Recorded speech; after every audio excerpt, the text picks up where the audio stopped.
You're born on Komodo Island, tucked away in a hole that feels more like a sauna with no exit.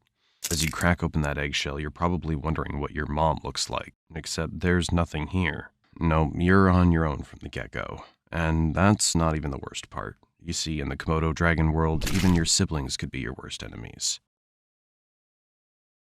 You might be lucky enough to be the first one to hatch, so before you even think about taking your first breath, you've got to get the heck out of there fast. Scramble up the nearest tree like your life depends on it, because it quite literally does. You're not just avoiding your siblings, you're dodging hungry adults who wouldn't mind a bite-sized snack like you. To them, you're just a free McNugget. So there you are, clinging to a tree branch, getting your first real look at the world. For now, just focus on surviving your first few days, because the real adventure's just beginning.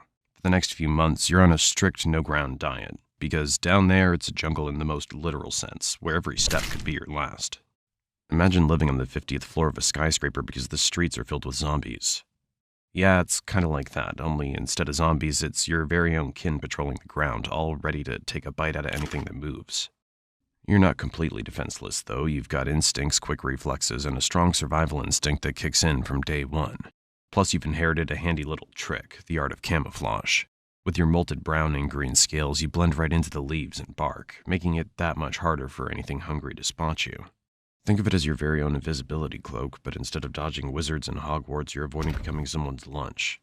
At this stage, your life is all about survival 101. Find food, stay hidden, and whatever you do, don't fall out of the tree. Your diet's about as varied as a college student's during finals week, whatever you can scavenge or catch, from insects and small lizards to the occasional bird that's too slow for its own good. Every meal's a victory, and every day you avoid becoming a meal is an even bigger win. But don't get too comfortable in that tree, because soon you're going to have to face the real world down below. And trust me, that's when things really start to get interesting. You're no longer that helpless hatchling clinging to a branch for dear life. Now you're ready to start exploring the wild world of Komodo Island. Your first few steps on solid ground are like a toddler taking their first wobbly steps, except in your case, the stakes are a bit higher. Every rustle in the bushes could be a potential meal or a threat, and your senses are on high alert. It's basically hardcore Minecraft, but in real life. Now, in most animal worlds, this would be the part where Mom swoops in to show you the ropes, but as we've established, Komodo moms aren't exactly the nurturing type. Instead, you're left to figure out things on your own, and that means a lot of trial and error. Your days are filled with mini-missions, stalking unsuspecting critters, practicing your stealth moves, and trying not to end up on the menu of a bigger predator. It's all part of the learning curve, and you're slowly but surely getting the hang of it. At first, your hunts are more hide-and-seek than stealthy predator. You'll spend hours lying in wait trying to blend in with the underbrush, your heart pounding like a drum as you watch a potential meal scuttle by.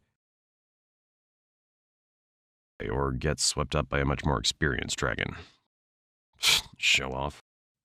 But when you finally nail that first successful hunt, it's like winning the lottery of lizards and rats.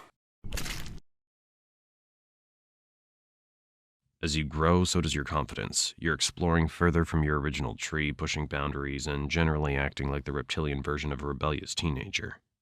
Each day, you become a little more daring, a little more skilled, and a lot less likely to end up as someone else's dinner. But it's not all smooth sailing. Remember those siblings you escaped from at birth? They're still around, and now it's time for some good old-fashioned sibling rivalry. And the prize is, well, not dying. As you transition from Komodo teen to adulthood, you start to realize that the world is both bigger and smaller than you once thought. The island is vast, but it's also crowded with other dragons, each staking their claim to the best hunting grounds. It's time to find your own territory. Think of it like moving out of your parents' basement and into your first flat. Except your parents never had a basement and your family's been trying to eat you this whole time.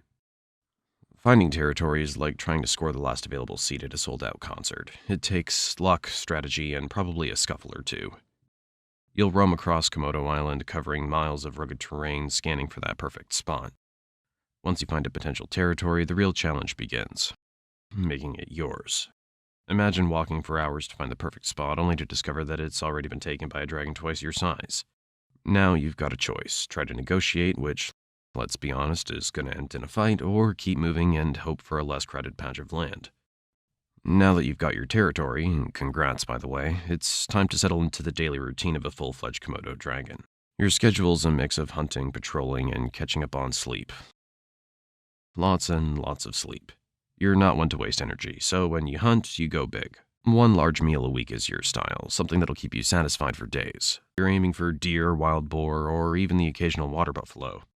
Your hunting style's all about patience and precision. You lie in wait, blending into the landscape until the perfect moment to strike. It's a high-stakes game of hide and seek, where the prize is dinner and the cost of losing is another day of hunger.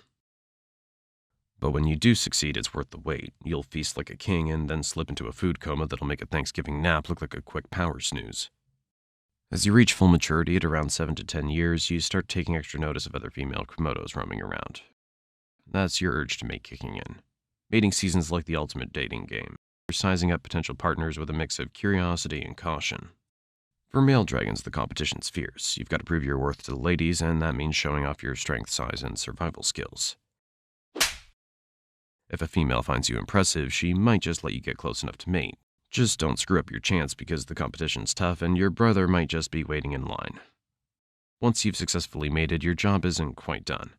If you're a female, you'll lay your eggs in a carefully selected spot, burying them deep to protect them from predators. After that, it's back to a solitary life, leaving the next generation to fend for themselves just like you did.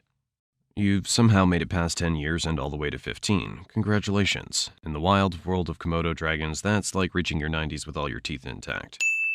But here's the thing, you're not as quick as you used to be, and those once impressive muscles aren't quite as strong. You've earned every scar, every notch on your scales, but now survival requires a different kind of strength, one that comes from experience and wisdom rather than brute force. But with age comes new challenges, and you knew this day would come. Another younger dragon wants your territory, and this battle might be your last. The young dragon's eager, strong, and even reminds you of yourself when you first went out to get your own territory. Hey, it might even be your own son, who knows? Komodo dragons aren't exactly great parents. This fight is different from the others you've had. Although you're older and wiser, you're also more vulnerable. Your opponent's fast, relentless, and every blow feels a little harder than the last. But you're not about to go down without a fight. You dig deep, drawing on every ounce of strength and every trick you've learned over the years. In the end, it's a close call. Maybe you win, driving the challenger away one last time. Or maybe you lose, forced to retreat to the fringes of your territory, battered but not broken. Either way, this fight marks the beginning of the end. You've held your ground for years, but now it's clear that the balance of power is shifting. The jungle's a harsh place, and even the strongest can't rule forever. After years of ruling your territory, you give one last growl. And now, as you feel the weight of time pressing down, you know that the jungle will continue with or without you. As the end approaches, you find a quiet spot to rest, somewhere safe from the constant struggle for survival. You lie down, feeling the warmth of the sun on your scales, and close your eyes. The world keeps turning, the cycle continues, and somewhere out there a new dragon is hatching, ready to begin the journey you've just completed.